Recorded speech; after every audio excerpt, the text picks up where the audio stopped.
Hello all, welcome back to my cooking blog ಅಂತ ಹೇಳ್ತಾ ಇವತ್ತಿನ ಕುಕಿಂಗ್ ಬ್ಲಾಗ್ ಸ್ಪೆಷಲ್ ಏನು ಅಂತ ಅಂದರೆ ಸ್ವಲ್ಪ ಡಿಫ್ರೆಂಟಾಗಿರಲಿ ಅಂತ ನಾನು ಪನ್ನೀರ್ ಚಾಪ್ಸ್ನ ಟ್ರೈ ಮಾಡಿದೆ. ಟೇಸ್ಟ್ ತುಂಬ ಚೆನ್ನಾಗಿ ಬಂದಿತ್ತು. ಯಾಕೆ ನಾನು ಈ ರೆಸಿಪಿ ನಿಮ್ಮ ಜೊತೆಗೆ ಶೇರ್ ಮಾಡಬಾರ್ದು ಅಂತ ಅಂದ್ಕೊಂಡು ಶೇರ್ ಮಾಡ್ತಾಯಿದ್ದೀನಿ. ಸೊ ಇದನ್ನು ಹೇಗೆ ಪ್ರಿಪೇರ್ ಮಾಡೋದು, ಏನೇನು ಇಂಗ್ರೀಡಿಯೆಂಟ್ಸ್ ಬೇಕು ಅಂತ ನಾನು ಇಲ್ಲಿ ತೋರಿಸ್ಕೊಡ್ತಾ ಇದ್ದೀನಿ.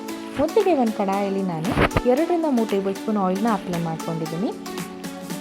ಇದಕ್ಕೆ ನಾನು ಅರಿಶಿನ, ಖಾರದ ಪುಡಿ ಮತ್ತು ಸ್ವಲ್ಪ ಉಪ್ಪನ್ನ ಹಾಕ್ಕೊಂಡು ಪನ್ನೀರ್ನ ಜೊತೆಗೆ ಸೇರಿಸ್ಕೊಂಡು ಸ್ವಲ್ಪ ಇಷ್ಟು ಫ್ರೈ ಆಗೋ ಗಂಟ ನಾನು ಫ್ರೈ ಮಾಡ್ಕೊಂಡಿದ್ದೀನಿ. ಅದೇ ಬಾಣಲಿಗೆ ನಾನು ಇವಾಗ 2 ಮೀಡಿಯಮ್ ಸೈಜ್ ಆನಿಯನ್ನ ತೊಗೊಂಡಿದ್ದೀನಿ ಮತ್ತು 2 ಮೆಣಸಿನ್ಕಾಯಿ, ಸ್ವಲ್ಪ ಚಕ್ಕೆ ಲವಂಗ ಹಾಕ್ಕೊಂಡು ಇದು ಫ್ರೈ ಮಾಡ್ಕೊತಾ ಇದ್ದೀನಿ. ಇದು ಫ್ರೈ ಆದಮೇಲೆ 2 ಟೇಬಲ್ ಸ್ಪೂನಷ್ಟು ಹುರ್ಗಡ್ಲೆನ ತೊಗೊಂಡು ಕೂಡ ನಾನಿಲ್ಲಿ ಫ್ರೈ ಮಾಡ್ತಾಯಿದ್ದೀನಿ. ಇದಾದಮೇಲೆ ಇಲ್ಲಿ ಸ್ವಲ್ಪ ನಾನು ಮೆಂತ್ಯ ಸೊಪ್ಪನ್ನ ತೊಗೊಂಡಿದ್ದೀನಿ. ಇದ್ರ ಜೊತೆಗೆ ಕೊತ್ತಂಬರಿ ಪುದೀನ ಕೂಡ ಹಾಕ್ಕೊಂಡು ಇದನ್ನು ಕೂಡ ನಾನು ಇಲ್ಲಿ ಹುರ್ಕೊತಾ ಇದ್ದೀನಿ. ಘಮ ಘಮ ಅಂತ ಇದೆ. ಸೊ ಇದೆಲ್ಲ ಹುರಿದಾದ್ಮೇಲೆ ನಾನು 1 ಹಿಡಿಯಷ್ಟು ಧನಿಯಾನ ತೊಗೊಂಡಿದ್ದೀನಿ, ಹಾಗೆ ಸ್ವಲ್ಪ ಗೋಡಂಬಿನ ತೊಗೊಂಡಿದ್ದೀನಿ. ನಿಮ್ಗೆ ಧನಿಯಾ ಇಲ್ಲ ಅಂತ ಅಂದರೆ ನೀವು ಧನಿಯಾ ಪುಡಿ ಲಾಸ್ಟಲ್ಲಿ ಹಾಕೊಬೋದು. ಇದಾದಮೇಲೆ ನಾನು 2 ಟೇಬಲ್ ಸ್ಪೂನ್ ಗಸಗಸೆನ ಹಾಕ್ಕೊತಾ ಇದ್ದೀನಿ. ಕಾಯಿ ಆಪ್ಷನಲ್, ನೀವು ಕಾಯಿ ಹಾಕ್ಕೊಂಡ್ರೂ ಹಾಕೋಬೋದು, ಇಲ್ಲ ಅಂದರೂ ಬಿಡ್ಬೋದು.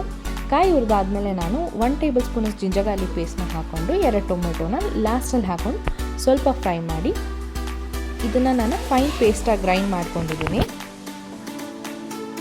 ಈಗ ನಾನು ಬಾಣಲಿಲಿ 2 ಟೇಬಲ್ ಸ್ಪೂನ್ ಆಯಿಲ್ನ ಹಾಕ್ಕೊಂಡು ಸ್ವಲ್ಪ ಬಟರ್ನ ಹಾಕ್ಕೊಂಡು ಸಣ್ಣದಾಗಿ ಹಚ್ಚಿರೋ ಆನಿಯನ್ನ ಕೂಡ ಫ್ರೈ ಮಾಡಿಕೊಂಡು ಗ್ರೈಂಡ್ ಮಾಡಿರೋ ಮಸಾಲಾನ ಇದಕ್ಕೆ ಆ್ಯಡ್ ಮಾಡಿಕೊಂಡು ಒಂದು ನಿಮಿಷ ನಾನು ಲೋ ಫ್ಲೇಮಲ್ಲಿ ಇದು ಫ್ರೈ ಆಗೋಕ್ಕೆ ಬಿಡ್ತಾ ಇದ್ದೀನಿ.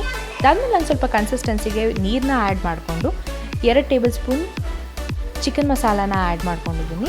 ಸ್ವಲ್ಪ ಸಾಲ್ಟ್ ಕೂಡ ಆ್ಯಡ್ ಮಾಡಿದ್ದೀನಿ. ನೋಡಿ ಘಮ ಘಮ ಅಂತ ಇದೆ ಫ್ಲೇವರು.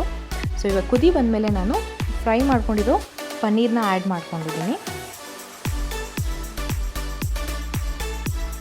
ಸೊ ಫೈನಲಿ ಸ್ವಲ್ಪ ಗಾರ್ನಿಷಿಂಗಿಗೆ ನಾನು ಕ್ರೀಮ್ ಹಾಕ್ಕೊಂಡಿದ್ದೀನಿ. ಕ್ರೀಮ್ ಕೂಡ ಆಪ್ಷನಲ್. ಸೊ ಇದು ಬಿಸಿ ಅನ್ನ ಚಪಾತಿಗೆ ತುಂಬ ಚೆನ್ನಾಗಿರುತ್ತೆ. ಸೊ ಯಾರಿಗೆಲ್ಲ ಈ ವಿಡಿಯೋ ಇಷ್ಟ ಆಗಿದ್ದಲ್ಲಿ ದಯವಿಟ್ಟು ನನ್ನ ಚಾನಲ್ನ ಲೈಕ್ ಮಾಡಿ, ಶೇರ್ ಮಾಡಿ, ಹಾಗೆ ಸಬ್ಸ್ಕ್ರೈಬ್ ಆಗಿ ಅಂತ ಹೇಳ್ತಾ ಮುಂದಿನ ವಿಡಿಯೋದಲ್ಲಿ ಸಿಗೋಣ.